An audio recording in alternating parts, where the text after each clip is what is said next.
We believe 1 in 6 people are narcissistic, and exposure can become a life or death situation. But the key step to identify narcissism is Dr. Ramani Durvasula, licensed clinical psychologist, the world's leading expert on narcissism. All narcissism is on a spectrum. At the lowest ends, it's Instagram saviors. But the severe end of the spectrum, you're talking about a cult leader. They have low empathy. They will dominate people. They have to get the last word. They get angry very quickly. And that's just the top of the iceberg. What about the impacts of narcissism on relationships? Narcissistic people, they can go out in the world and they're able to be charming and charismatic, and narcissistic relationships start strong. They want to get you quick, and then it becomes dismissiveness, manipulation, gaslighting. The world thinks this person's fantastic. A lot of people say, aren't you lucky that you're married to that guy? And behind closed doors, they psychologically destroy you. Narcissism in work. How do I know if my boss is a narcissist? You're going to feel it in the sense of you don't feel seen, you don't feel valued, you feel like the workplace is unpredictable, you might even feel that it's psychologically unsafe. What about world leaders? If our adversary in another country is a narcissist, would we rather our leader be a narcissist as well? That's a fantastic question, and I think... So, the big question, how do you know if you are a narcissist? And can you cure narcissism? So here's where we get into some interesting muddy waters.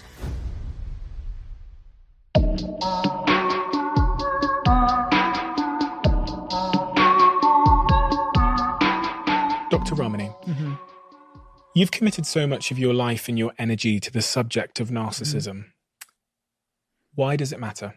Oh, it matters so much because exposure to people who have narcissistic personalities shapes how people's identity develops, shapes how their personality develops, or if the first time you encounter a narcissistic person is in adulthood, it can actually sort of hijack that sense of identity. It can really steal a person away from themselves. And I think it's so important because we haven't given ourselves permission, I think as a culture, as a field of mental health, to identify this as a problem and allow people to have better responses. In a way, it's almost viewed as sort of not being very nice to say the narcissistic people are not very nice. It's a strange paradox in the world of mental health. That's why I do it, because nothing more than me wanting to return people back to their authentic selves. You must have seen the cost of narcissism. Can you give me some examples of the cost that a narcissist has had on someone's life that you've seen? Oh, where do I begin? I'll tell you, cost is a person who so doesn't believe in themselves that they may give up on their path of education and never pursue an interest. So we never got to see the work product that would have created, not to mention that person actually getting to unfurl their wings and fully be who they wanted to be as a creative or as a professional. It's the person who knew what they wanted to be, that they had a very strong identity as pick something. And they ended up choosing something else because they knew the only way they could be loved was to be what that parent demanded of them. And it was so clear to them they wouldn't be loved unless they fully gave in to what that parent expected of them. It's the person who was an absolutely glorious human being, lovely, empathic, and warm, but feels so damaged after years of being told you're not enough, you're selfish, you're greedy, you're foolish, that they get into relationship after relationship that duplicates that theme and don't get the real collaborative, compassionate love story that they deserve because they don't think they deserve it. And that's just the top of the iceberg. And your academic background, the experience that you're drawing from, what is that experience? So my experiences in my academic background is I have a PhD in clinical psychology and my minor is in something called health psychology. And so I got really interested in how various elements of mental health and mental illness showed up in people who had co-occurring medical conditions. So it's a very almost like strange point to enter. But what we do know is personality affects how we take care of our health, how we might engage in behaviors that might put our health at risk. For example, narcissism and addiction have a really high overlap. So here's a case of now a personality style putting a person at health risk due to using substances to regulate, and then all the things that would come of that. But it's tough to measure personality, Steven. It's really hard to measure. It's not one of those things. It's not like a blood test. It's not even like measuring depression. Frankly, depression is eminently measurable. Yeah, there's different variants and there's different severity, but we're very clear diagnostically and phenomenologically what makes depression, what qualifies. Personality is like the Wild West. And so from a research perspective, it's something that people would often shy away from because we couldn't get the constructs right. But I said, I welcome the challenge because I truly in my heart believed if we could understand and study personality more, we'd actually be understanding all this unmeasurable noise in the mental health research, because I thought that's probably where it was. And I think more and more of the research is supporting that. And you spend time, even today, dealing with patients who are the victim of a narcissistic relationship or the victim of a narcissist? Every week. I mean, it's probably one of the, if not the most gratifying part of my week. I'm a big believer that if you're a mental health practitioner, you practice mental health. So that's a privilege to be able to be in that room and to work with clients. But it would be so easy when you're dealing at a macro level, large populations going on YouTube, writing books, to get distanced from what is happening to individual people's lives. One of the tricky bits with research is we study populations, we study samples, right? We study hundreds of people. What happens in the room is something very different. And you start to recognize, A, how badly these relationships harm people, their schemas of the world, their schemas of themselves, and B, how much potential for intervention there is with these clients through very, very simple approaches around education about narcissism, validation of their experience, breaking through self-blame, and teaching them to trust themselves. So how many patients do you think you've seen that have been victims of narcissists? I mean, hundreds, really. And I even use the word survivor. I hate to call them victims because I don't even think they're that passive. I mean, I think that they just weren't, no one ever taught anyone this, right? I'll give you the example. When people are in a relationship with somebody who's living with addiction, it's very clear what they're dealing with, right? You have a person, they're using a substance that's altering them, that's altering their behavior, that's taking them away from who they are. People in relationships with addicts will say, I'm in two relationships. I'm in a relationship with a sober person, and I'm in a relationship with somebody who's using or intoxicated or denying or defending their use, right? Two people. And it breaks the people in those relationships. And we're willing to call it that. The experience people have in narcissistic relationships in a way is no different, with the added bit, though, that at least with addiction, people can say, I see what the behavior is. I see what the issue is. Addiction's a disease, and we know it's treatable. Narcissism, not so much. And on top of that, the narcissistic person has this very well-developed, very successful behavioral repertoire. They can go out in the world and they're able to be charming and charismatic and confident and smart and the center of attention and running companies. And behind closed doors, they psychologically eviscerate the people they're with. Spouses, partners, family members, close friends, maybe people who are below them in an organization, people where they can kind of get away with it. So the people they're harming, the world thinks this person's fantastic. At least a person who's in a relationship with an addict, people say, okay, I get it. They're using, this is hard. But for the folks in narcissistic relationships, a lot of people say, aren't you lucky that you're married to that guy? And the person's like, oh my gosh, are these people out of their mind? Like, so what do? They blame themselves. Okay, what is narcissism? Mm-hmm. Because I've heard the word used so often, mm-hmm. but I couldn't tell you the definition of it. And mm-hmm. I feel like I'd butcher the definition of what it is. Mm-hmm. So I'm almost curious to ask you, what, just before I almost contaminate you with what my definition is, what's your working definition? What's your working model of what narcissism is? Delusions of grandeur, someone mm-hmm. that thinks they're like super important and that they are better than everybody else, arrogance, and they're cruel. Okay. All right. So I would give you probably like a C+, B- okay, if you're a student in my class. I mean, I cut students a lot of slack back in the day. So I'll give you a C+, B-, because you're in the neighborhood, right? Okay. The grandiosity, the arrogance, the meanness, but that to me is even more sort of a manifestation of the traits, like the grandiosity, the arrogance. They have variable empathy and typically have low empathy. They're deeply entitled. They truly think they're more special than everyone else and that the rules should apply to them very differently. They have a excessive need for admiration and validation. They're very superficial.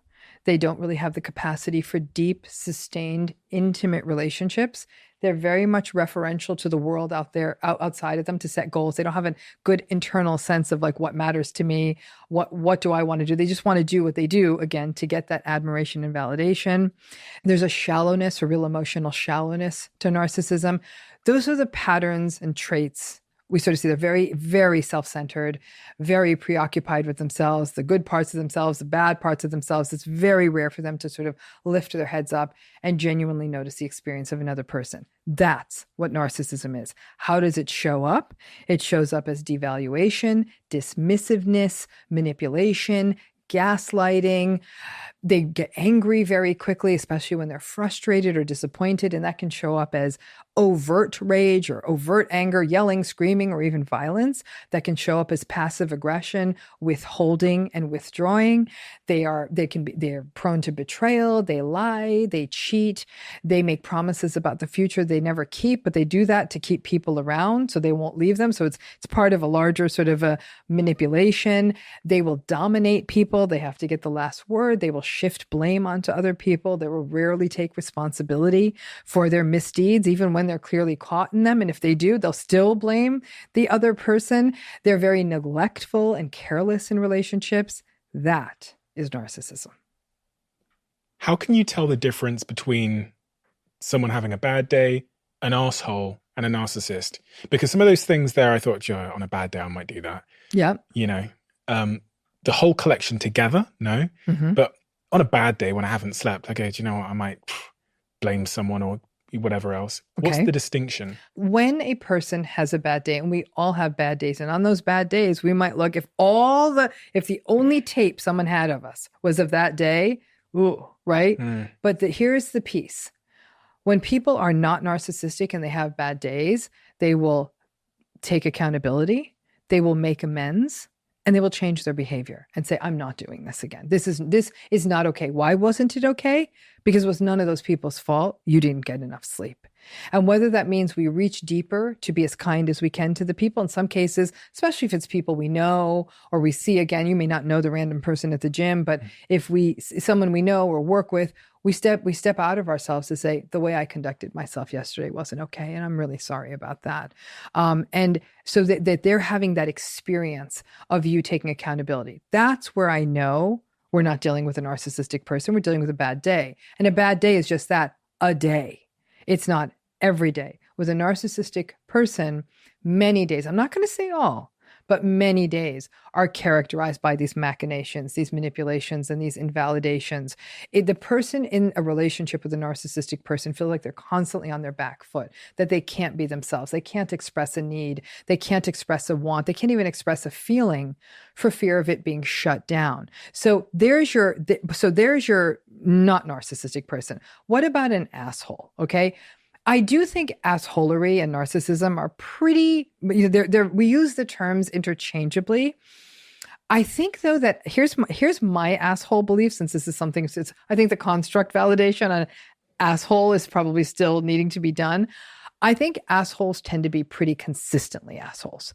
So whereas narcissistic people they have a much wider behavioral repertoire to be absolutely charming. This is a person who can be absolutely charming on the golf course with the CEO of their company, like charming, nice, warm, remembering the ages of their kids and asking about the wife and remembering that their grandmother is sick and all this stuff, and get home, forget it was his anniversary, scream at their partner. Why is the house look like this? Why do I have to put up with this? Make those damn kids shut up. But they were I remember that your little girl's birthday is February 6th when they were on the golf course. That is not assholery. That's narcissism. Can you cure narcissism, in your opinion? No, I don't, because I think that would imply changing a personality, which I don't think we can do. Is there any evidence? Have you ever seen in your 20 years of working with narcissists and their survivors any sign of a narcissist becoming a not narcissist or a non-narcissist? I've not seen them become a not narcissist. I've seen them make micro changes because I measure and monitor and make my notes in therapy. So I'll see, interesting, they're no longer trying to mess with coming in 10 minutes later and asking me to keep them for the whole hour. They are honoring the therapeutic frame. They're paying the bill when they decide not to show up at the last minute. I see tiny tweaks. I'll see people who'll come in and say, I screamed at my girlfriend again last night and that wasn't cool. So I was like, whoa, well, that's insight. Like, I'll run with it. But here's the rub, okay? These micro changes, and they are micro changes, but they are changes and they're in the right direction. That much water under the bridge for the family members and partners and other people that have been harmed. They're saying, you want me to stay in this relationship because this dude remembered to say thank you once this week? I think not. To me, the thank you is progress. To the people in their lives who've been harmed, that one thank you is not going to be enough. When I was looking at the subject of narcissism and I was looking at what people are searching around the subject matter, I could see no searches online for, is my wife a narcissist? But I saw lots of searches for, is my husband a narcissist? Really? Yes. So I wondered, is narcissism a gender-specific thing? And in what proportion do you typically see men and women being narcissists? Yeah, no, it's not gender specific. I'm so shocked at that because I've worked with so many men who have narcissistic wives or female partners. And I've worked with many lesbian couples. I've worked with cases where clearly there was a woman, female identified person who was narcissistic. It is definitely not limited to men. So here's what we know. Grandiose narcissism, much more common in men. Malignant narcissism, much more common in men. But there's a form of narcissism called vulnerable narcissism. Vulnerable narcissism isn't so much of the showy, charismatic, charming, look at me, arrogant, salesy, attention-seeking narcissist. The vulnerable narcissist is more socially anxious, victimized, sullen, resentful, aggrieved, and often we sort of see a failure to launch, right? There's sort of I'm angry at the world. How come I never got my turn? Makes me, how come she got that? And, I was better than him. I should have gotten that. There's like victimhood. Yeah, victimhood. Okay. That's called vulnerable narcissism, right? When we look at vulnerable narcissism, gender balanced. Okay, so these other types of narcissism, you named 4 types there. Grandiose narcissism. Right. So that's our traditional sort of garden variety narcissism, the showy, charismatic, pretentious, preening, charming, attention-seeking, actually quite often quite successful narcissistic person. Unlike the vulnerable narcissists who are failure to launch, the grandiose narcissistic people often have big, big dreams and they'll execute. Not always. And they'll often burn bridges because they are, in fact, narcissistic. So they'll anger people or do shady deals or cut people out and all that stuff. But the grandiose narcissistic folks are often the larger than life folks. Now, if they are angry at you, if they feel let down by you, they will let you know. They can be very vindictive. They are not going to be very honest in a relationship. They're probably going to betray you. They're going to be mean to their partners. We can count on that too. But to the world at large, larger than life. That's the typical model. Now, the vulnerable narcissist is what I just shared with you. That more vulnerable, victimized, socially anxious, angry, aggrieved, sullen, resentful, failure to launch narcissist, okay? Some people would argue they're one and the same, that as long as a grandiose narcissistic person is well supplied, things are going well, they're getting lots of attention, they're making money, they're just sort of feeling like they're the person, they're good, then they're going to stay in their grandiose mode. However, if the thing tips and everything goes wrong for the grandiose narcissist, they lose the money, they lose the job, they lose the partner, they lose social status, the vulnerable stuff will start showing up. The victimhood, the resentment, this is a witch hunt, everyone's out to get me. It can almost feel sort of low-grade paranoid. You're either more one than another. So the vulnerable narcissist could definitely have a grandiose moment if everything turned for them. But some people are just more grandiose. Some people are more vulnerable, but they do have the other underbelly. That's how that looks. Now, the malignant narcissist, which is another type I talked about, this is where we see the most severe form. And when I say most severe in terms of how it shows up in relationships, I'd say the most problematic form of narcissism. And here's where we see a form of narcissism that shows up as manipulativeness, exploitativeness, the willingness to take advantage of people, coerciveness, isolation, using menace as a tool of control, very vindictive, dangerous. It could be quite dangerous. This is why I always say malignant narcissism is the last stop on the train before you hit psychopathy station, because this is as close to psychopathy as you're going to get without it being psychopathy. And in fact, there's a personality model called the dark tetrad. And the dark tetrad is comprised of narcissism, psychopathy, Machiavellianism, which is sort of like that willingness to use other people for your own advantage, and sadism. I personally think there should be a fifth bit, which is paranoia, because I think these folks can be really think everyone's out to get them. But the model right now is those four pieces, right? Malignant narcissism has a lot of those top notes: the calculated, callous coldness, the shallow charm, the shallow superficial charm, intelligence, the lack of empathy, in some ways getting some pleasure out of seeing someone who wronged them being hurt. So again, it feels more dangerous. And that's malignant narcissism. Is that your serial killers? I would say the serial killers are probably more psychopathic, and psychopathy is definitely a different subtype. It's different. Psychopathy is something different than malignant narcissism. They're not the same thing.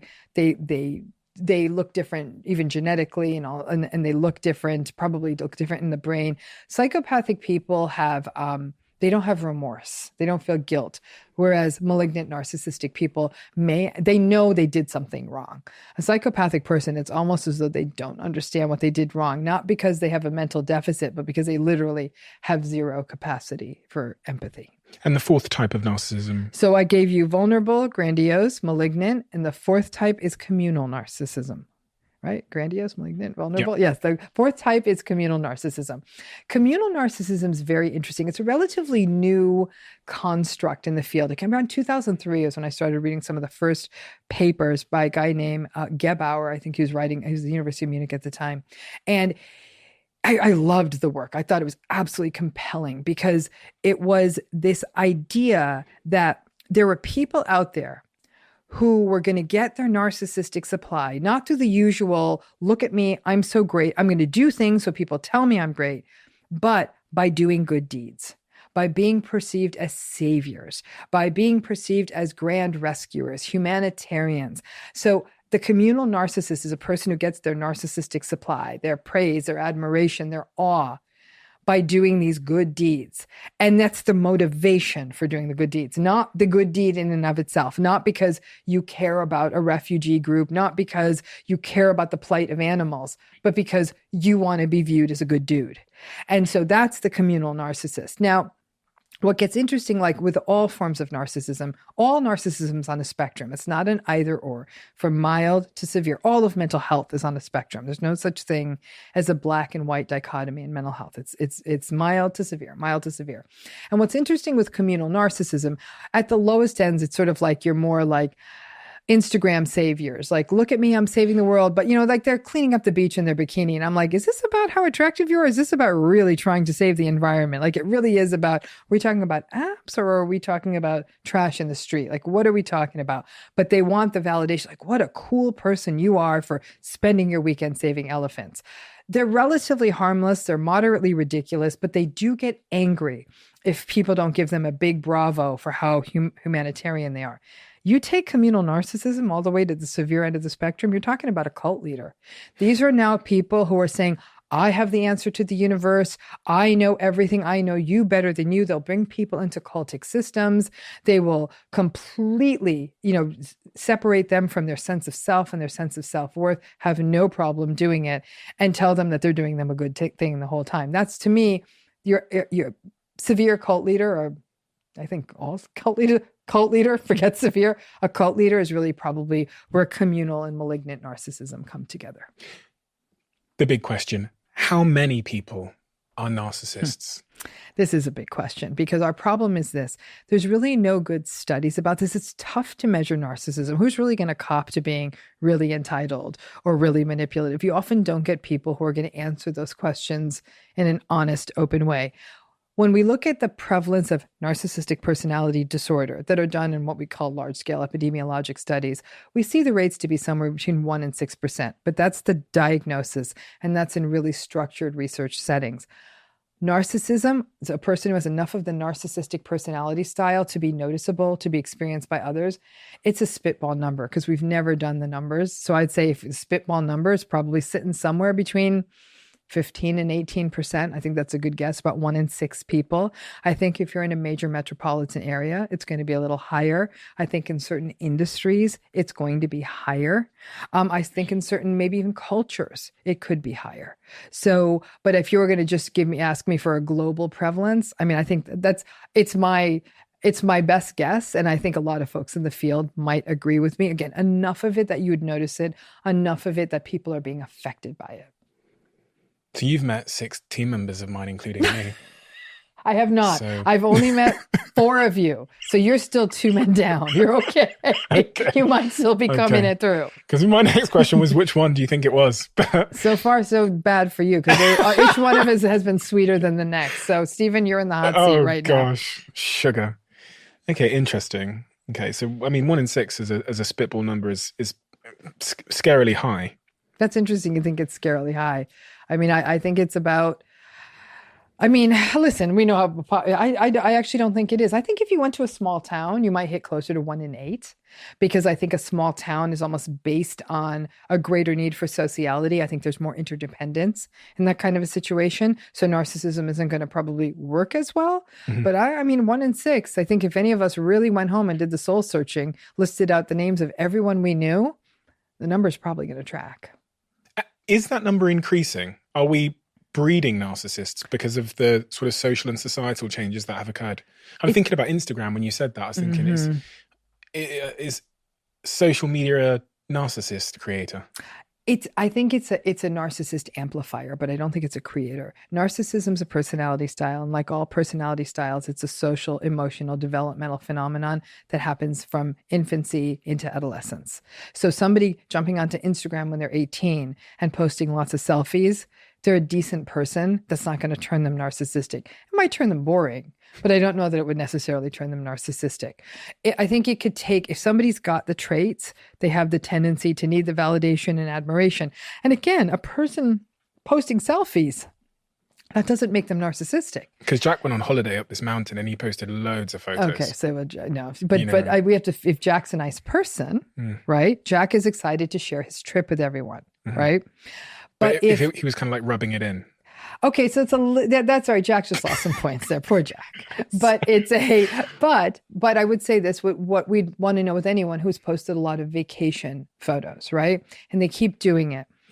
How present are they when you're actually with them? If you say like, listen, Jack is the loveliest person in the world, and Jack loves sharing his vacation trips, and there's a little bit of schadenfreude in there, but he's a sweetie, then Jack's off the hook, right? I think though that what social media has become is it has taken, once upon a time, and you're probably you're not so young that you wouldn't remember this, but I remembered it as a full grown ass woman, is that I can tell you that if I go backwards to when I first heard about social media, I was already in my 40s at that point. And I remember looking at it, and I was already studying narcissism, and I said, oh God. And it was really like, it was almost like, Houston, we have a problem kind of thing. Someone else had shown it to me.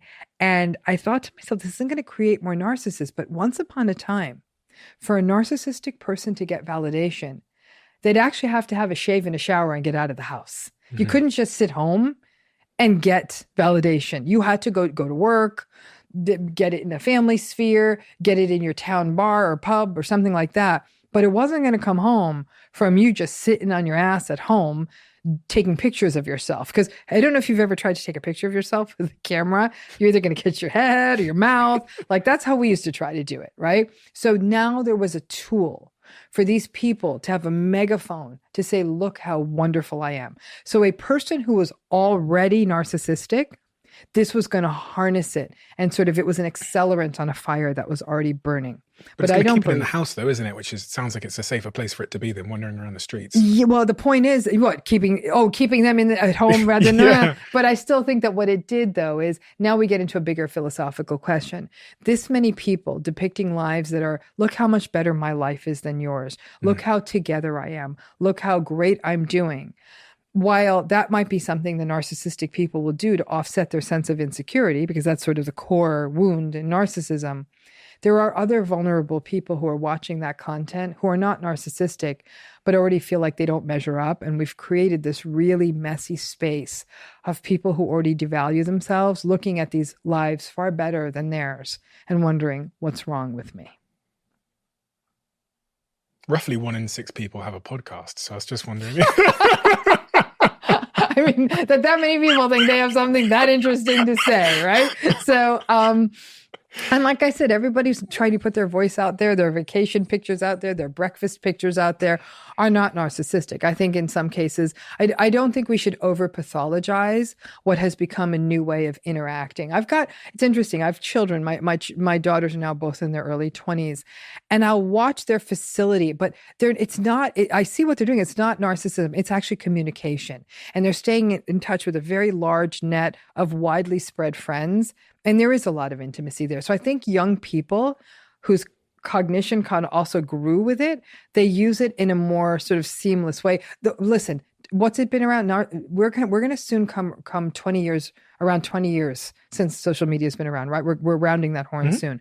It's going to take a minute to get the data. We're going to get our first set of data from the kids whose lives were captured from the day they plopped onto a delivery table all the way right through adolescence.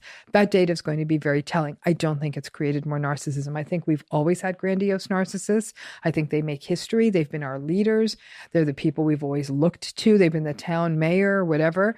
I think what it has done, though, it's taken this problem of vulnerable narcissism and it's really blown it up, because the vulnerable narcissistic people get super resentful when they perceive other people as having these awesome lives that they don't, and they get more angry. And this is sort of the advent of the internet troll. A lot of that is explained by vulnerable narcissism. So where does narcissism come from then? This is one of the big questions. From what you said there, I assume there might be a genetic component that's brought out by our childhood, or? So we're all born with a temperament, right? I don't know if you're an only child, if you have siblings or anything youngest like that. of 4. You're youngest of 4. Okay, yeah. So this is harder for you. So it'd be interesting for you to talk with them, is that, and your parents, whoever were around, every one of you and your siblings had slightly different personalities from the day you were born.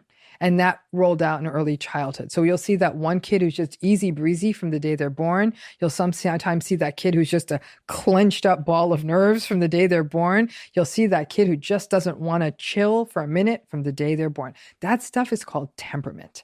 And what we know about temperament is that there are certain temperaments and those that make a child more biologically vulnerable, a little bit more difficult to soothe. They just sort of need more, right? So they're more of a demand on a caregiver. With that more vulnerable temperament, if that comes up against an environment that's at all invalidating, trauma, neglect, other adversities, chaos, domestic violence, substance use in the family, and even emotional abuse, where the child is just being told, stop, sit down, shut up, why can't you be like your sisters, right? That combination can actually set up a real risk for developing narcissism. So that's pathway 1. But pathway 2, and this is actually coming out of really interesting work by a guy named Eddie Brommelmans from the University of Amsterdam. It's fascinating work. And he is studying more sort of what's the other pathway? Well, the other pathway, and other folks like Masterson and others have written about this, which is the overvalued child. These are the children who are told, you're more special than any other child. Not that you're special, but you are more special than him and her. So you shouldn't have to wait in a line. You're more special. You should get the teacher you want. You should get everything you want. Those children often, they don't learn to self-soothe. They often aren't as well regulated. They actually kind of believe the hype that the parent is giving them, which is not doing them any favors. And Brommelmans is suggesting that this could sort of be a foreshadowing of what could turn into adult narcissism. I'm guessing you need that temperament on board. I think if you had a sweet-tempered kid, that constantly being told that they're special actually might leave the sweet-tempered kid feeling a little bit guilty, actually. But the kid with that more vulnerable temperament, They might buy into the hype. So you sort of have this one pathway of adversity. You have the one pathway of sort of, these are kids who are told, you're great, you can have anything you want, we'll do anything you want, let's go on this vacation, here's this device. But they're also kids that are often very emotionally undernourished. Their emotions are not valued, they're not reflected, they're not mirrored. So these are kids who are get, but it's a very tenuous existence because they're still not in touch with their emotional world, which has to happen in childhood. Otherwise, you don't get that. So you don't get that atlas of your own emotions, right?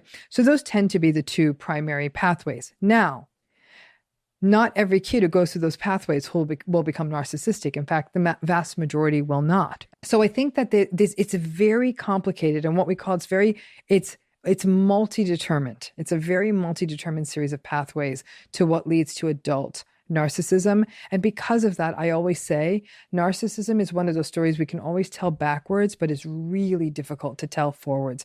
Don't show me your 17-year-old who has a lot of attitude and won't empty the dishwasher and calls you names, and don't ask me if he's narcissistic. I usually tell those parents, call me in 10 years. And in 10 years, you're going to see if this tracked or he pops out of it like every adolescent who's trying to kind of individuate from his parents and settles down into a decent guy. You mentioned that narcissism exists on a spectrum.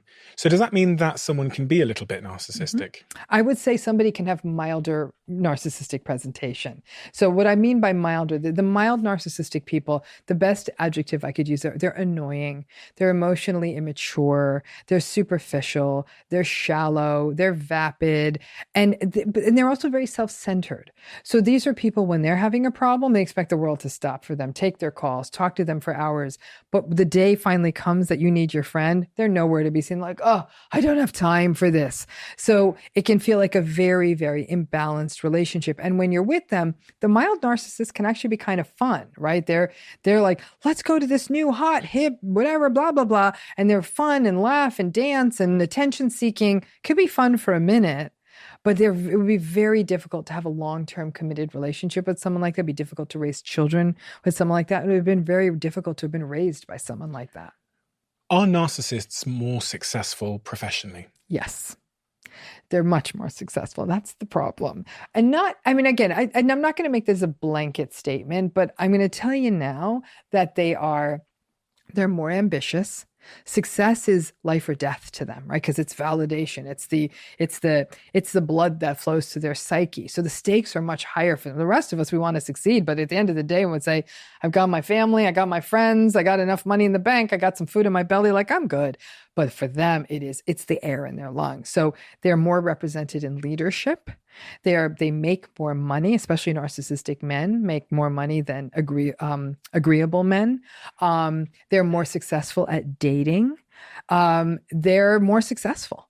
And unfortunately, the way our economy is set up, it is set up so that the narcissistic people win. Narcissism and capitalism go together really well because it's a competitive system that rewards the person who does the most. And we don't look at process, we look at outcome. And because anytime you have an outcome-heavy metric, narcissistic people are always going to win. I'm thinking about some of the greatest companies that have been built that changed the world, Apple being one of them. Oftentimes when you hear about how these people treated other people, it sounds like the narcissistic characteristics that you described earlier, but then we often excuse that because of what they brought into the world, the great innovations, the great companies they built, how they helped change the world, how they maybe led us through or out of war.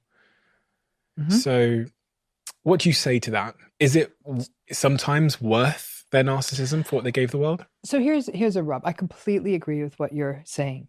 I actually think that some of the greatest innovations, greatest creativity, in fact, many wartime presidents and prime ministers had to be narcissistic, right? And might have gotten countries, people through messes, might have had the decisive postures that were necessary, that might have made the really, really kinds of difficult corporate decisions that needed to be made with little regard for how the human beings were going to get hurt, treated people in a way, pushed them to an inhuman limit. And then there was this thing that came out of it. Was it worth it? I mean, now we're in philosophy, honey, and I'm a psychologist, but suffice it to say, there's always been talk, like even inventors like Thomas Alva Edison was not a nice guy, right? Some archival research. Loving these light bulbs, right? Would someone else have done it? It's a moot point. He did. And so I think the innovations are important. I think narcissistic people are built for innovation. They're grandiose. They're dreamers. They want the adulation. They want to do the big thing. They want to be on the big tech stage and have all the lights on them and have all the attention while they have the beautiful video and the simple thing. And they want that. That is their everything. And what I tell people is we're never going to have a world without them. We have gotten lots of cool stuff in our lives from them. Just don't marry them. Is it possible to be the person on the stage, to build the incredible thing, to have the insane ambition to put little computers into our pockets and do all of that and not be a narcissist? I fully believe there. Absolutely. 100%. I think it's harder though. I really, really do. I think that the empathic CEO is a unicorn. It's tough. Because they're answering to so many masters, right? They're answering to shareholders. They're answering to rank and file. They're answering to management. I wouldn't want that job. I'm a very agreeable, empathic person, and I got to tell you, I'd rather do any job than that one. I'd love the money, but it sounds terrible. And I think that the kind of shape-shifting and chameleon-like qualities that requires, I would say that an empathic person would get a bit more swallowed up in that job, because if you actually stopped to care about everyone you were serving in that position, you would burn out real fast. The not caring, I think, is what actually can protect a person in that position. And that's not to say all CEOs are narcissistic, though a lot are. Because it's a competition at the end of the day. It is a competition at the end of the day. And narcissistic people are built for competition. They're built for it because they have to win at any cost. The rest of us are probably like, I'm out. Yeah, a lot of industries are a zero-sum game. Not business generally isn't, but when I say zero-sum game, I mean there's, when one person does well, that kind of means that someone else is not going to do well. So I'm thinking about some industries, even one of my companies, Third Web, we realize that it's kind of a winner takes all industry in the same way that like Amazon is like, there's one Amazon and they dominate the whole of them, pretty much all the market share. And with Google, there's one Google and their nearest competitor probably has 5% of the market share. So there are elements in business where it is pretty winner takes all. And it's conceivable to think the person who is most ruthless, most willing to cut ethical corners, most willing to put profits over people is probably going to rise to the top. That's right. So, generally, at least in the short term. In the short term. But the thing is, then they'll cash out. Yeah, or their bad ethics will catch up with them. Or their bad ethics will catch up, and they'll end up in jail, which we see a lot. We see it, and I think for some people it was a worthy gamble because they could have potentially won it all, right? Or they truly believed they were going to get away with it. And I think that's when we use the word arrogance. Arrogance is at its deepest level is I'm going to do the bad thing and I'm going to get away with it. What about money? Does money make you more narcissistic? Here's where it gets to be an interesting conversation. And I write about this actually more in my other book, and Don't You Know Who I Am, where money breeds privilege. Money breeds entitlement. So I call the sort of phenomenon of feet that never touch the ground, right? If people have enough money, they're whizzed to airports and cars. They don't stand in the TSA line with the unwashed masses like the rest of us do. They're taken to the best hotel suites. They don't think about where their next meal is coming from. It's brought to them. They don't do all the stuff that the rest of us do. They don't tolerate the indignities, and they don't have to regulate the same way. So when a person has money for long enough, that feet never touching the ground creates what I call this sort of privileged entitlement. Assholes. Was that maybe assholes, but maybe not. I think it's also that bubble wrapped way that they go through life. Like they actually don't understand how to use the self-checkout at Target. Did you hear the Paul Piff study from the University of California? Yeah. He's great, by the way. He's wonderful. He did so many. Which study are you referring to? The one where people are made to feel wealthier. And when they feel wealthier, they were more likely to endorse unethical decisions, Yes. such as Yes. stealing office supplies and stealing candy.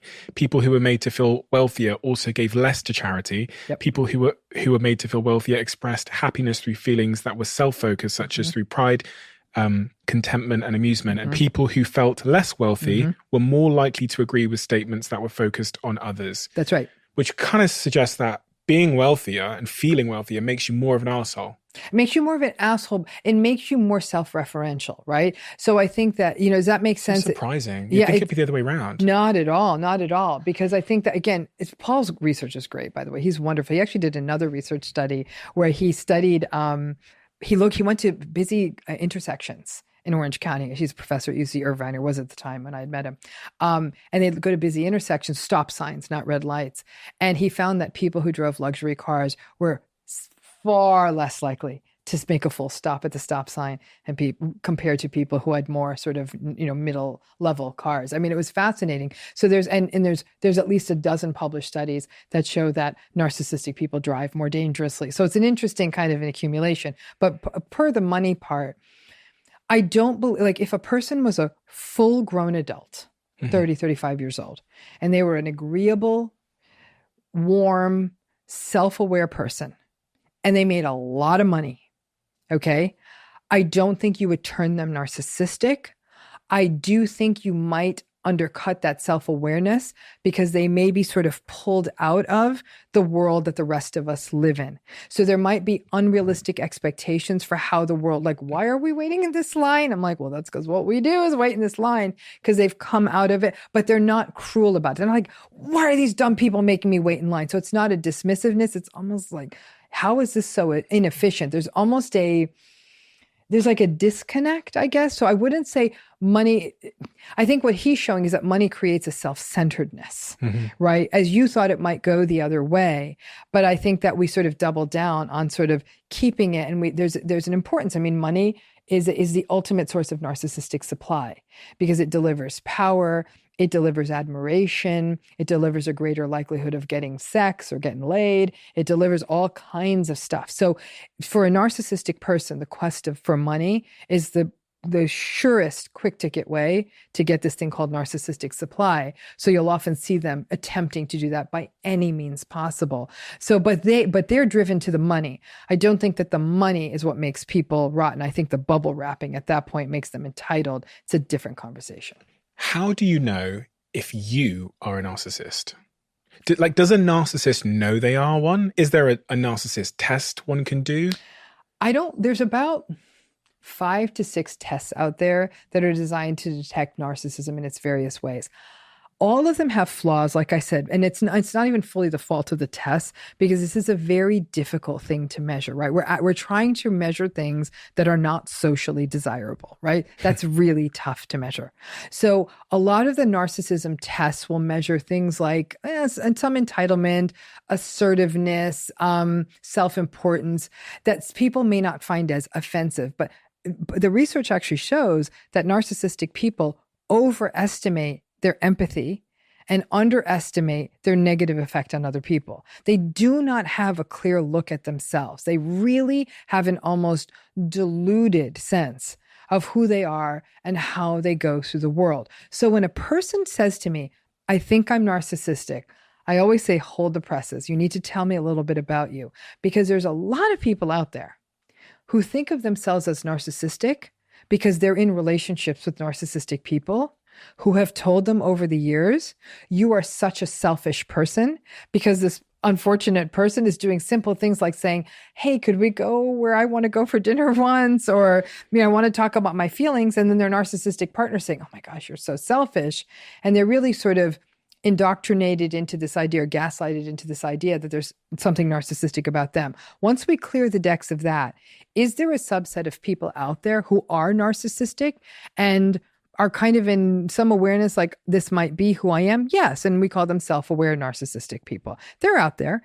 Some of them view narcissism as their superpower. They say, like, don't take this away from me. This is why I've got the edge. This is why I close the sale. This is why I'm the man. I had one client who was like, I'm the man. And I'm like, oh my gosh, you sound like a 6-year-old, but okay. Do men come to you, women come to you and say, I am a narcissist? Yes, I've had that happen. It's not common. I can count on one hand the number of times it's happened. And did you agree with them?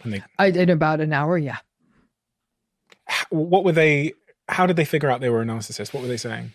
They might have read my books, or more likely saw a YouTube video. They might have, sort of, again, seen my content. Someone might have said that to them, and then they looked it up on Google, and they're like, that is kind of me. But they did, in many ways, rationalize it, saying, this is why I always close the deal. This is who I am. Like, what was it? Don't hate the player, hate the game. They would try that kind of stuff with me. And I'd say, but your behavior is offensive. Like, this is not okay. What you're doing, you're doing on an ongoing basis to your spouse or partner is not okay. And so they would have that awareness, like almost like from a checklist. Yeah, I don't care that much about people's feelings. And yeah, I guess I kind of think the rules don't apply to me. They'll have that awareness. It's pretty uncommon. Like I said, most narcissistic people veer into this idea of they overestimate their goodness and generosity, underestimate how negatively they're viewed by other people. So let's talk then about the impacts of narcissism on relationships in particular. What kind of people do narcissists attract in relationships? And what kind of people are attracted to narcissists? So it's such a good question. I'm so glad you asked it. What kind of people do they attract? Everyone's attracted to narcissistic people. They're charming. They're charismatic. They're confident. And research has shown they're often rated as more attractive than other people. They take good care of their bodies. They know lots of interesting things. They're so concerned about hip cred that they know the cool restaurants. All of us have been indoctrinated to think that these are the people we're supposed to be dating, right? Who says no to charm, charisma, and attractiveness? Me, maybe, but just about nobody else would do that. So we're all attracted to them, right? And even with the vulnerable narcissistic folks, you'll say, really? Someone's going to be attracted to sullen and resentful? Well, that's not how they come off when you first meet them. Many times a vulnerable narcissistic person looks like a vulnerable child who needs to be rescued. So if you like rescuing people or puppies or any small vulnerable creature, that's going to seem actually very attractive to you. So we're all attracted to them. What are they attracted to in us? What they're attracted to in us is our supply. Now, supply can mean different things to different narcissistic folks. Classical sorts of supply are we attractive? If we're attractive, if we have some form of social status, if we have resource, if we have connections, the things that would get them supply. Here's where it gets wonky. Because the question, attractiveness is what attracts people. It's almost the wrong question. The more deep question is what gets people stuck in narcissistic relationships. Because narcissistic relationships start strong. These are people who are running their fastest miles in the beginning of the marathon. Like they're just like, go. And these can often feel like a fairy tale. It's glamorous and it's exciting and the dates are really interesting and they're very attuned. They may be very attentive. They focus on you and they figure what's going to work for you. If they really want to keep you close, they want to get you and they want to get you quick because then you're like a butterfly under glass. Then they've got you captured. Because after all this good stuff happens, you've bought in. You might even be dubious for a while saying, seems too good to be true, or I don't know. But then people, I always say it's somewhere between 6 weeks and 6 months, the devaluing stage starts. And then they've got you, right? And you might get the passive aggressive digs, the minimizations, the lack of empathy, the withdrawing, the withholding. And people will say, where did that first 6 weeks go to? Like, wait a minute, we had such a good time. And as the devaluing begins, people start to blame themselves. So people who are more empathic, more forgiving, more optimistic, these are the kinds of people who get stuck because they're making allowances for this. They're saying, they were lovely and they did say they're having a really stressful time at work, but their behavior is consistently dismissive and rude. And so you keep making excuses. But then there's a few good days sprinkled in there. So one of the interesting things is a lot of people are trying to figure out if their partners are narcissists. Do people in relationships, especially long-term relationships, tend to know that they're dating a narcissist? Or is the narcissist gaslighted them to the point that they don't know? Until recently, most people did not know because it feels like a disloyal thing to know about your partner. Many people say, I love my partner. We have built a life together. There are enough good days that leave them thinking like there's something here. They're confused. People in these relationships are confused. They blame themselves for everything that goes wrong. They're walking on eggshells. They've, in essence, modified themselves to be exactly what the narcissistic partner wants. But it's a slow burn. It's a very slow process of indoctrination. I always say these relationships are death by 1,000 cuts, because each of these things happens slowly over time. It's almost as though one day you wake up and you're like, who am I? Like, what have I become? I'm literally like living in service to this other person. It's only in the last 10 years, I'd say, that there's so much more content and the internet is more robust with making this. And I'm sure people type it in. My partner has no empathy and is really entitled and yells at me a lot. Bing! And the narcissism pops out at you. I think this really created the revolution of people saying, what is this? And even when I wrote Should I Stay or Should I Go? That was 2015, I think it was. We were still in the beginning phases. There were just maybe about a dozen books out there taking this on. And so as more information gets out there, more people are clear that this is happening in their relationships. The hope is the earlier you identify it, the less indoctrinated, the less what we call trauma bonded you become. And then the easier it would be to make clear-headed decisions about how you want to proceed. You talk about the 3 R's that are the hallmarks of negative relationships in your books.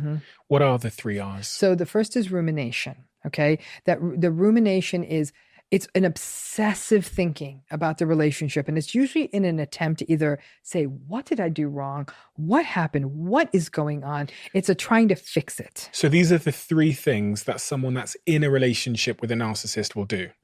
Yeah. Okay. I mean, they do a lot more, but these are 3 common ones. So the rumination is a hallmark characteristic of a person in a narcissistic relationship. In essence, you're just trying to make sense of something that makes no sense.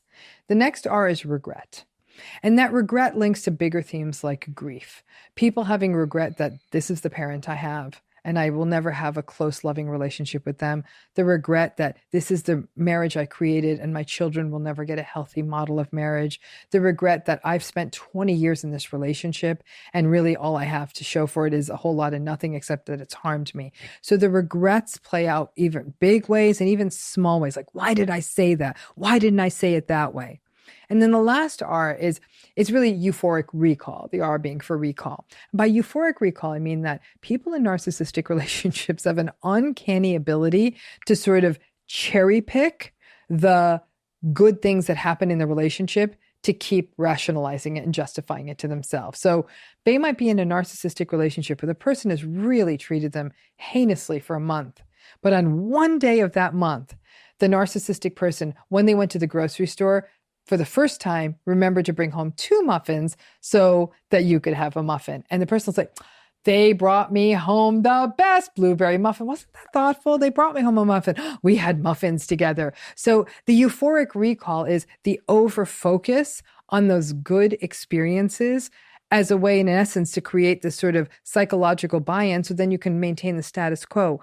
For people in narcissistic relationships, it's not as though they're waking up saying, this is a hellscape, I want to get out. They're getting up saying, I'm so confused. I feel like I'm never enough. Nothing I do is ever enough. Nothing I say is ever, they're not listening to me. What is going on? Maybe I'm not being clear enough. Maybe there's something wrong with me.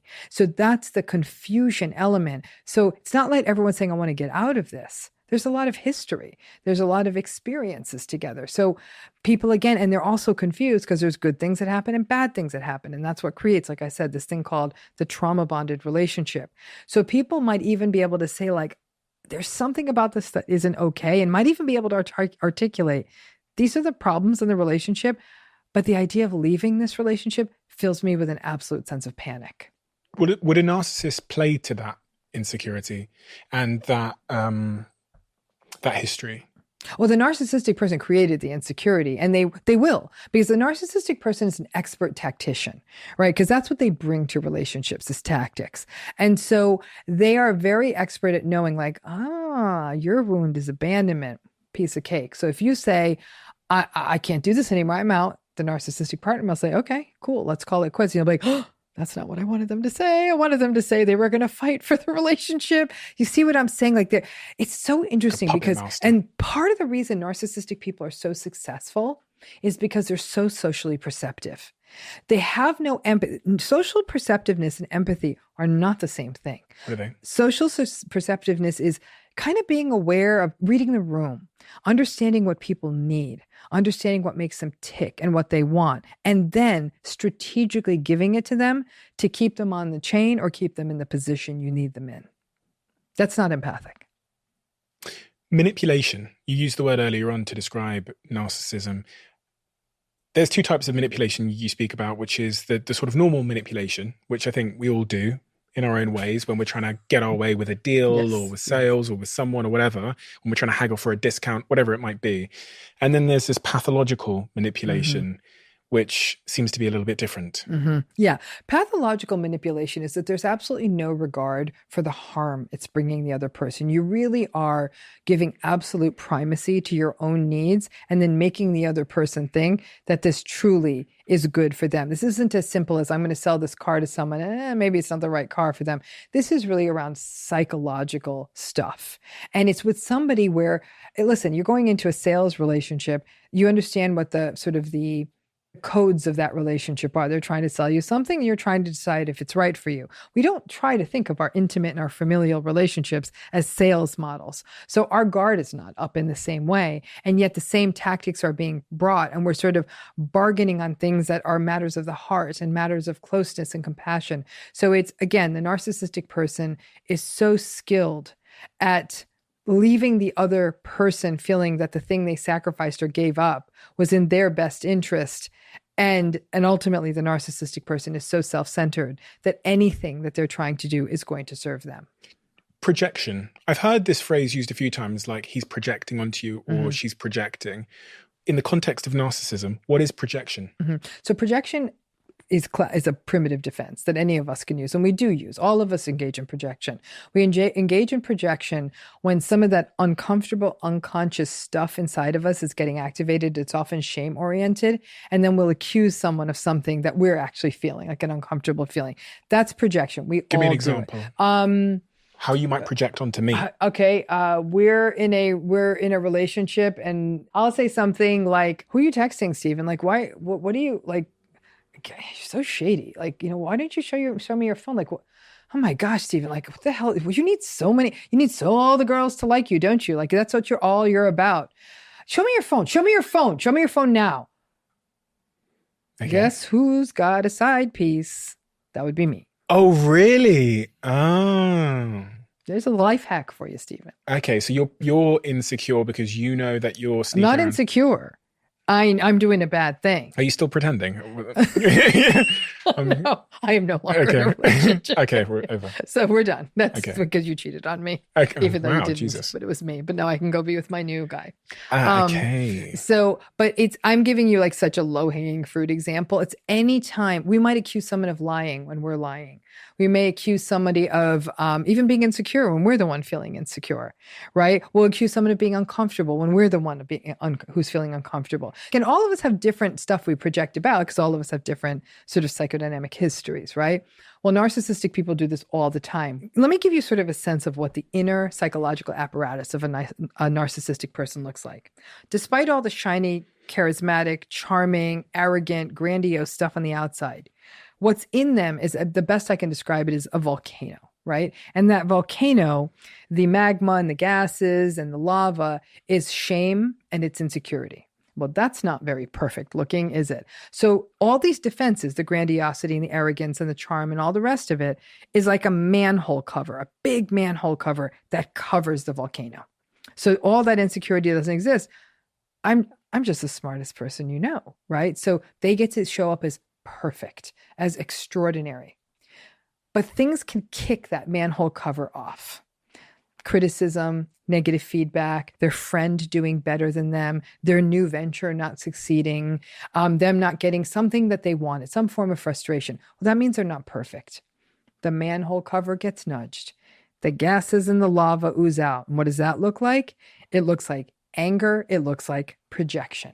You accuse the other. And this happens to them 20 times a day because nobody lives a perfect life. We get disappointed all the time. There's traffic on the freeway. We had to wait for the elevator. The people at the coffee shop screwed up our order. our public offering didn't go well. It could be big things. It could be small things. It doesn't matter.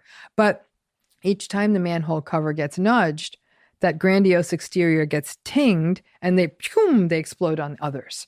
And that often looks like projection. And that projection allows them to maintain that idealized interior. Can they take feedback, narcissists?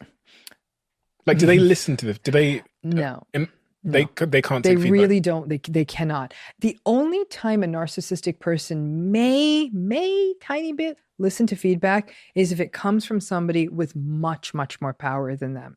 Because narcissistic people are very hierarchical climbing creatures, right? So let's say they're getting it, the CEO's up here and there's some sort of VP level person here and they admire the CEO. And the CEO's giving them feedback. They will listen because they want to be him. They want to be with him. They want to be next to or her or them, whoever the CEO is, right? So they may get some of it, but they're still going to hear it as, or there'll be this noise that's blocking them out from hearing all of it. So it might be compliance. Yes. As a means to an end versus them actually going, oh, okay. No, yeah, they're not integrating it into, they're just sort of, and they might even think like, God, this person's such a dick. Like, I could do their job so much better. They're so lucky they got there. I'm going to get there. But they also envy this person. So they are listening. But like you said, it is exactly what you said. It's compliance versus this sense of, let me listen to this. And I can promise you what this person's going to do if they're in a relationship. They're going to go home and rage at their partner because they had to have that feedback session. They're going to find a more vulnerable target because they can't attack that CEO. And they'll go and find someone else to rage at, a partner, a person on the subway train, a family member, friend, someone else. I heard this word gaslighting. Again, it's a word I've heard a lot, but I'm not necessarily really clear on what the definition of gaslighting is. But from reading your work, I hear that narcissists gaslight people a lot. A lot, right. What is gaslighting? So gaslighting, at its simplest, it's a power play, it's a form of emotional abuse, and it's a tactic.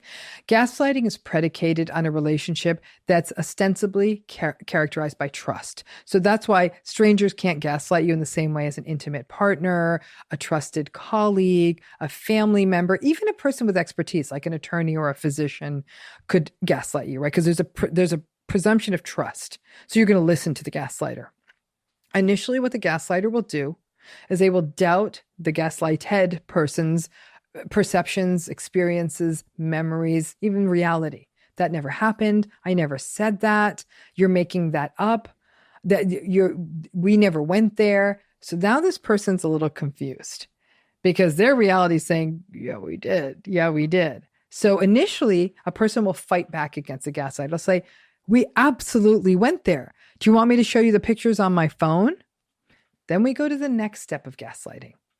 The gaslighter doesn't want to see the pictures on your phone. They just want to overpower you. This isn't about evidence. This is about them overpowering you.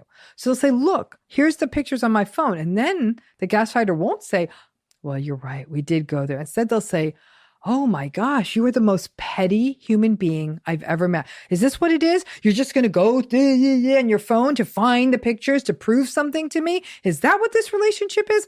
I don't know that I want to even be in a relationship like this. Now, this poor person who's being gaslighted is thinking, I just showed them the pictures to prove a point, and now I'm the bad one. And so they trust this person. So they think, well, maybe I am doing something bad. Maybe I am being petty. But gaslighting doesn't happen once. It happens over and over and over again. It's an indoctrination process that leaves the gaslighted person utterly confused, completely out of their minds, doubting themselves, and they start to believe the critiques. The gaslighter will tell them things like, you're crazy, you're stupid, you don't remember things right, maybe you have dementia. Do you think you should be in therapy? You might need to be on medication. Like, by the time the gaslighter's done with someone, they have lost all sense of, they don't trust themselves at all. And so if they don't leave the relationship, and some people don't, they are then sort of in this form of servitude with the narcissistic person or gaslighting person, almost relying on them to lead them through reality. So it's almost like utter submission at that point, that the gaslighter gets to dictate reality. And then over time, there's this tactic that narcissistic and other abusive people use called DARVO. DARVO stands for deny, attack, reverse, victim, and offender. It's a construct that was developed by Dr. Jennifer Fried. Deny, attack, reverse victim and offender. So what the narcissistic person will in a very in a cruelly skillful way do is, if the person, the gaslighted person, ever attempts to push back on something that the narcissist has done, like you said you were going to be home by 9 o'clock last night, you didn't get home till 1 a.m. The narcissistic person will deny, said, that's not true. I didn't get home at 9, but I didn't come home at any 1 a.m. But again, like, what is your problem? Like, what do? Like, you read the ADT guide all day to see what time I come in the door. And you know what? Like, I can't believe that this is my life. I work so hard to keep us in this fabulous house. I work so hard so you can stay home, and I'm the bad guy? Like, I can't even believe that this is the issue. Like, you put me through so much. Reverse victim and offender. He was out till 1 a.m. and he knows it. But now he's shut down the conversation. It is an insidious dynamic because done enough, you literally strip another person of their reality. And that is unacceptable to me. That's absolute abuse. Do you see this a lot? All the time. All the time. It is the dynamic that once it had name to it, when the word is used right, most people use this word wrong. That whole process I described is gaslighting. When the word is used correctly, it's powerful. It captures a unique interpersonal dynamic that really eats people from the inside out. I hear it, I see it all the time by family members, by partners, in the workplace, you name it.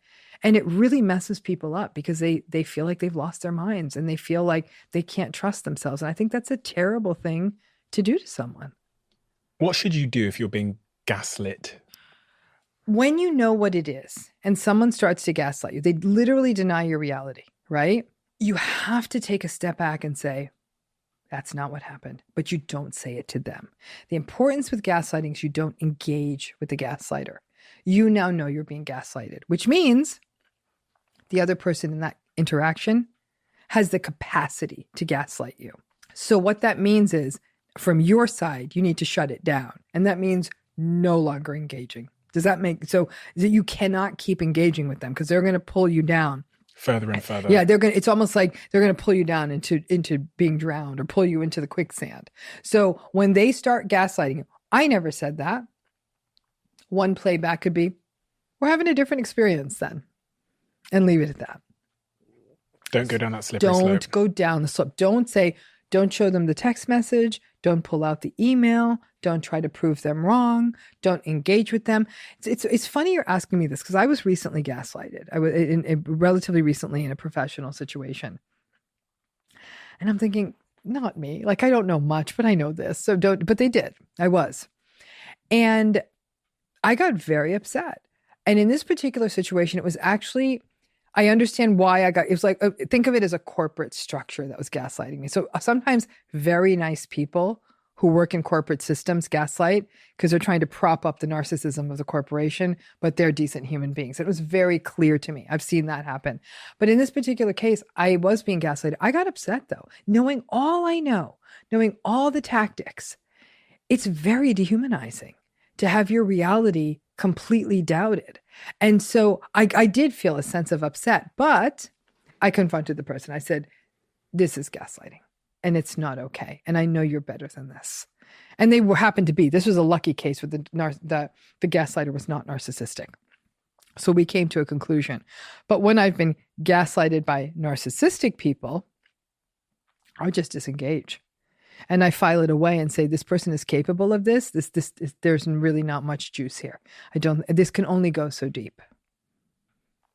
Controlling behavior, emotionally, but also, I guess, physically controlling behavior. When we often think about narcissists, we think of like sort of domestic violence and this kind of thing. Mm-hmm. Is that quite typical of a narcissist to engage in domestic violence? So here's where we get to an interesting question. You're from the UK, and I have to say, actually, of all the countries in the world, the UK actually has taken the front, I think the highest front position in terms of creating public policies around understanding the psychological elements of domestic violence. It was actually coercive control laws first showed up in the UK. So this is my personal belief, Steven, and this is my personal belief, and I will hold to this personal belief 100%. I believe all domestic abusers are narcissistic, without exception. And I'll tell you why I think that. The capacity to tell someone, I love you, I'm going to care for you, we're in a relationship, and then to emotionally, physically, or sexually assault them, that's zero empathy. That's tremendous entitlement. It's incredible arrogance. That's narcissism. There's a lack of self-awareness. There's a lack of awareness of the other. And I think this is why so much of the domestic violence intervention programs, they don't work. Because how are you going to undo someone's narcissism? So that's my belief. And I know that this is a very controversial conversation in the field of domestic violence. Back in the 70s, there's a real pushback on this. I don't think that anyone who does domestic violence work will ever doubt that there's a personality issue in these folks. But the concern was, if we made it about narcissism, we'll pull the focus away from their behavior, right? Okay. But I think the two things go together. The behavior is unacceptable. I don't give a damn if they're narcissistic. And this whole idea of, does the narcissism excuse the behavior? Never. If behavior is unacceptable, it's unacceptable. I don't care about the backstory because it means it's going to happen again. And it always does. Narcissism in work. How do I know if my boss or my manager or my CEO is a narcissist? And what should I do about it? Do I quit the job? So if you believe that someone you report to, a manager or boss or someone like that in a job, is narcissistic, you're going to feel it in the sense of you don't feel seen, you don't feel valued, you feel like the workplace is unpredictable, you feel like it's unfair, that it's inequitable, you might even feel that it's psychologically unsafe. You might feel that the way people are praised and get credit for their work, again, it doesn't have rhyme or reason, it is inequitable, there might be a lot of gossip in the workplace. Those are the things that would suggest a workplace is you might be working for someone who's narcissistic. It's a tough one. A lot of this might depend on the nature of your organization. I always tell people, if you suspect that your boss or manager or someone you report to is narcissistic, start documenting the hell out of it. Because the one thing HR doesn't care is you cannot roll up to an HR office and say, I think my manager is narcissistic. You're going to need documentation, which means saving emails and text messages and voicemails and meetings, minutes of meetings. And you're going to need as much information. Try to avoid meetings alone, all that stuff, to have that sort of evidence base. If you're at a large enough company where you might be able to switch to work under someone else's management, especially if you still believe in the company. Some people might say, I love the organization, I can't stand working with this person. They may find that working with someone else will allow them to preserve in the institution. But in a smaller employer or where that is not possible, some people might try to stick it out the best they can, but documenting is not going to make it easier. So some people will find that ultimately, if they can't outlast the narcissistic boss or manager, which they often can't, they will look for other employment. Some people also find a lot of solace in collaboration. So just because you work for a narcissistic manager doesn't mean your colleagues are narcissistic. And there's some interesting research suggesting that some really powerful collaborative relationships can come when the leadership is narcissistic, but the teams actually come together even stronger. It's almost like they're united against a common enemy. I want to make sure I've given enough advice to someone who is currently dealing with a narcissist. All of the things that you've said to them ring true. They can relate to everything you've said. Are you telling them to get out of that situation? No. And it's something that's very, very important to me, is that people don't feel compelled that they have to get out, because they can't always get out. And I think if we put that forth as the only pathway, then people who can't get out might say, "That now what? I'm just supposed to sit here and suffer?" And the answer to that's no. In my book, what I talk about is this idea: if you're gonna stay in a relationship like this, right, for whatever reason, it could be a family member, and you still don't want to fully walk away from your family of origin. It could be a long-term marriage and you've got minor children, or there's financial or cultural reasons. It might be a job you've had for a long time and you're not financially in a position to step away from it. It might be a friend you've had a long time. Your reasons are yours. And so I always say to people, you must never feel pressure unless it's dangerous. Let's take dangerousness out of the equation, right? You don't feel compelled to do what people say. It's going to be harder. If you stay, it is going to be harder because you're still being exposed to their manipulative, invalidating, unkind, unsettling, destabilizing behavior. However, the first step, the key step, is what I call radical acceptance. This is not going to change. This is it. There is going to be no someday better. It's not going to get better when he gets a promotion. It's not going to get better for her when the kids grow up. Your mom's not going to get softened with age. This is it, folks. You now know what this looks like. It is not going to change substantially. Their behavior is not going to change substantially. So if you're going to stay in it, your workarounds are going to be based on knowing that. So you have to have very realistic expectations. Now, what happens though is when people initially have this level of radical acceptance, they have a tremendous amount of grief because a lot of hope was keeping them going. I thought it was going to get better someday. I thought maybe that someday would come. The staying means that someday is not going to come. And so that means that you're not once you radically accept, you're not as surprised by their behavior, because a lot of people get exhausted from the number of times over years or decades. They're like, I can't believe they did that. I can't believe they did. I'm like, can we just stop that part and say, of course you believe they did it. In fact, we could have set a clock by the idea that they would have done it, by the fact they would have done it. That's a big piece of this. But the grief of letting go of what you wanted these things to be, that's its own process, and grief takes time. But, as you come around through that, as you come around the bend on that, and you really do radically accept, you need some tools. And probably the biggest tool of all is social connection with people who are healthy, empathic, attuned, responsive, compassionate, and respectful. Whether that means you might have friends who already are this for you. It might be enhanced by getting into therapy. You might join a support group. You might meet friends at work. There's many ways you might try to do this, but you're going to need it. Because if you're going to stay, you're going to need spaces where you're not gaslighted. You're going to need spaces where you are seen, where you are valued, where you are cherished. That becomes the pathway to surviving. And then it doesn't feel good to feel like you're in a marriage where you're phoning it in for the rest of your life. But, people say that now that I'm not as surprised by their behavior, it's a little more bearable. I've constructed a rich life almost around this marriage. And I just sort of, view that as sort of the kind of annoyance of the side of the room that it is. Some people say, I happen to adore my sister, but I can't stand my narcissistic parent. And, but I'm going to stay in touch with them so I can also have the family gatherings that matter to my sister.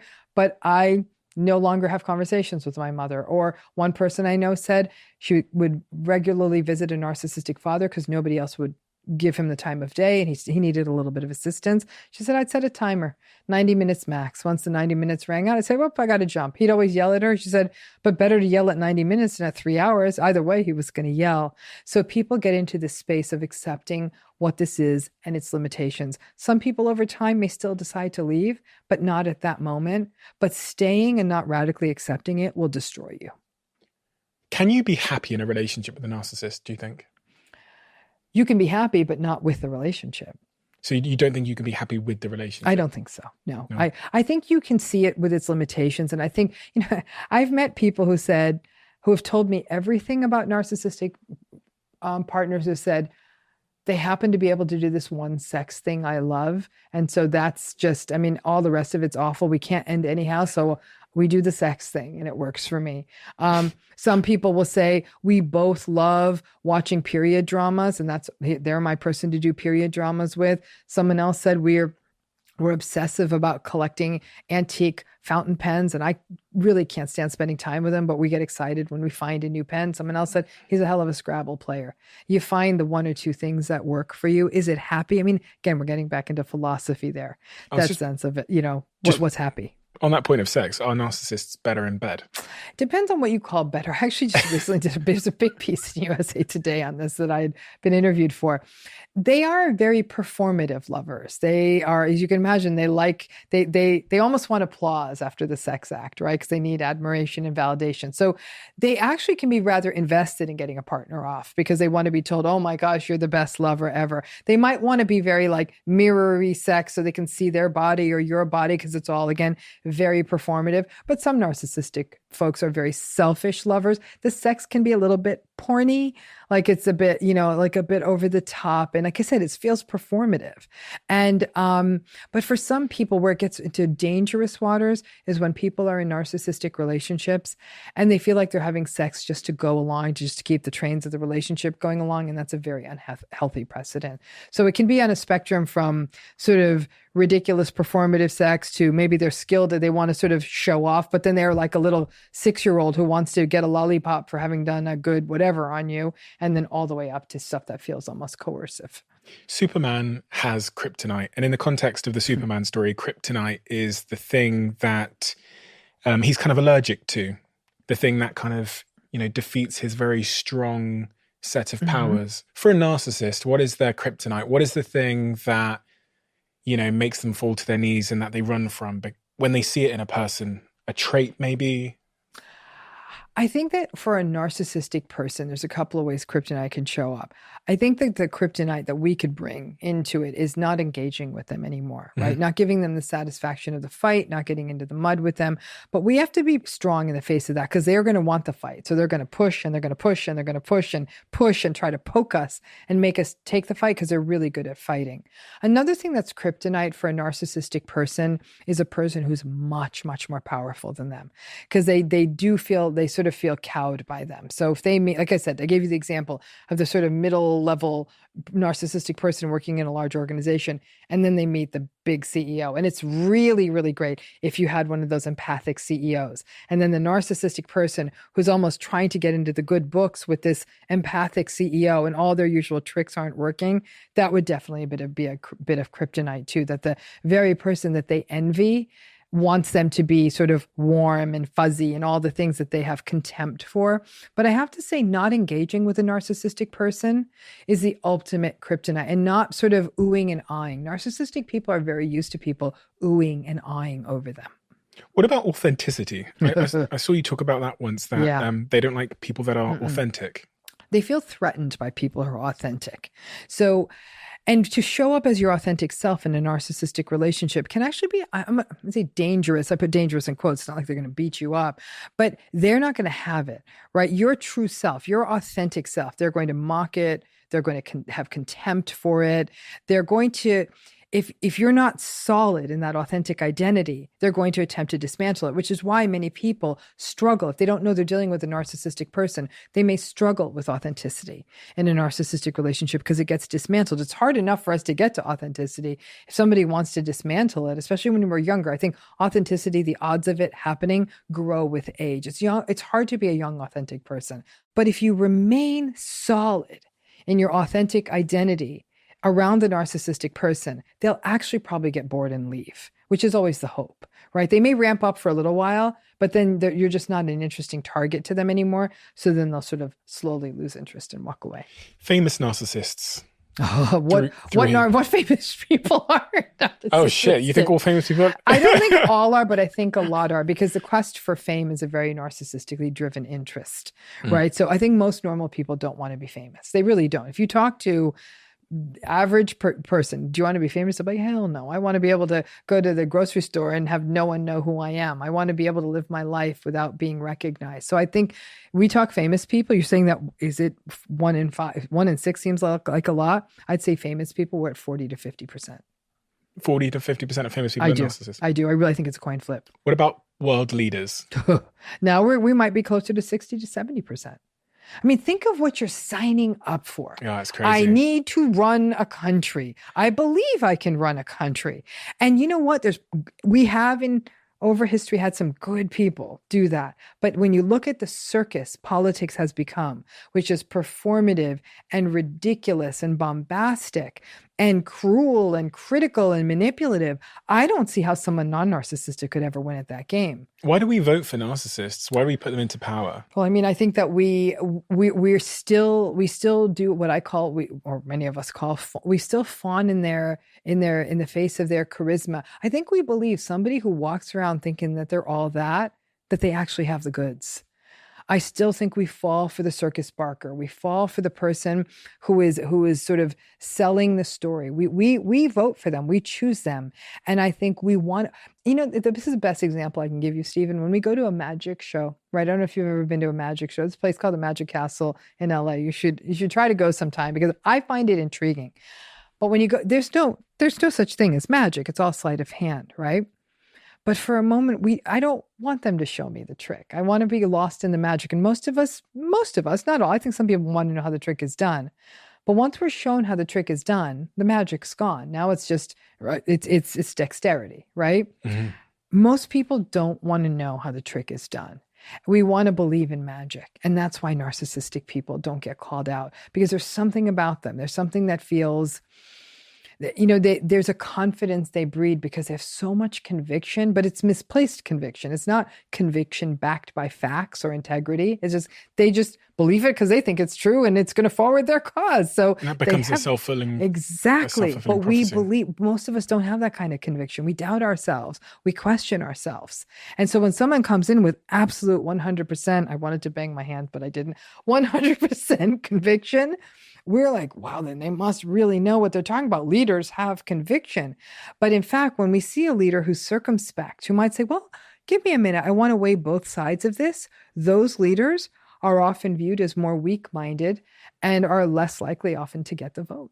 If our adversary in another country is a narcissist, like a Putin or I don't know, Kim Jong-un, or whatever he's called, would we rather our leader that's against him be a narcissist as well? That's a fantastic question. Do we want a narcissist fighting a narcissist? I would say that the problem with a narcissist fighting a narcissist is they lose track of what is good for their people. Mm-hmm. So they could drag them into a conflict or a problem that could harm the populace economically, physically, battles, wars, the whole 9 yards, right? And that's what a narcissistic person's more likely to do because they can't be the smaller one in the fight. It's all about, it's two egos fighting each other. They can't just say, okay. No. Yeah. But an overly empathic leader might do a little bit of saying, okay. And then a narcissistic or a psychopathic leader will absolutely sort of railroad that person. That sort of perfect mid-level, sort of wise, circumspect, aware of the needs of the populace, but aware of the psychology of the perpetrator is what we want. I have to say, if I ran the world, Steven, and I don't, not even a long shot, and I wish I was more grandiose because really my career would be fire if I was, but I'm not. And so, but I wish one place I wish we really brought more narcissism training is into diplomacy. I wish more of the diplomats around the planet, secretaries of state and UN representatives understood narcissism, because I think a lot of times people are making bad deals where a lot of people are getting hurt and they're trying to negotiate with people you cannot negotiate with. Anyone who's ever tried to negotiate with a narcissistic spouse knows that it's impossible. It's no different with a world leader. And I think a lot of innocent people have been incredibly harmed as we diddle around and try to negotiate with narcissistic world leaders and just simply aren't willing to call them out for what they are. What is the most important thing we haven't discussed that we should have discussed? I would say the most important thing that we've discussed is that I don't want people to leave this conversation thinking it's all doom and gloom.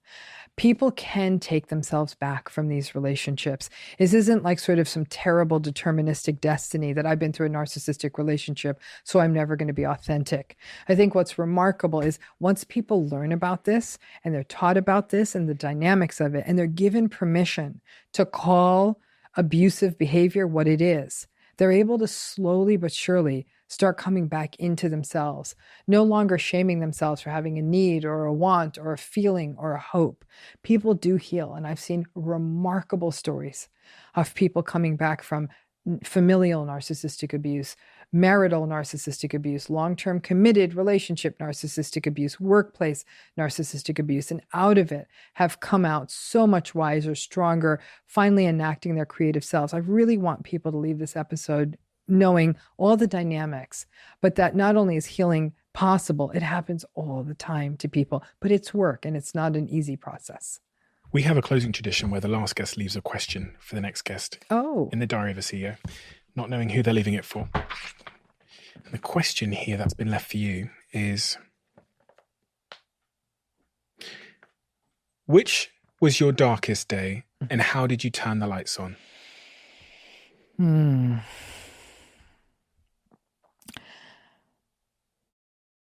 I was stalked by someone who sexually assaulted me. And it's sort of this nightmarish collegiate experience before you would report these things. I'm quite a bit older than you. And it was horrific. I mean, it was just absolutely horrific. And I didn't understand. I talk about not knowing what narcissism was. I was much younger. I'm still in my teens, early 20s. But that one experience, you learn so much about what trauma does to us. But it was absolute terror. I was being stalked all the time. I didn't know what to do. We didn't understand this stuff then. We did not understand. We did not talk about it. We didn't have cell phones. It was still back in these dialing phones days. And the person just kept breaking me down. I didn't know what I was dealing with. I didn't have a lot of self-esteem. I didn't know who to ask. And, it was sort of, and then it was, it was what it was. And so probably is what propelled me to want to work with people who are doubted by systems and and to help me want to understand trauma. A system that doubted you. There was nowhere to go with that stuff. To this day, when women bring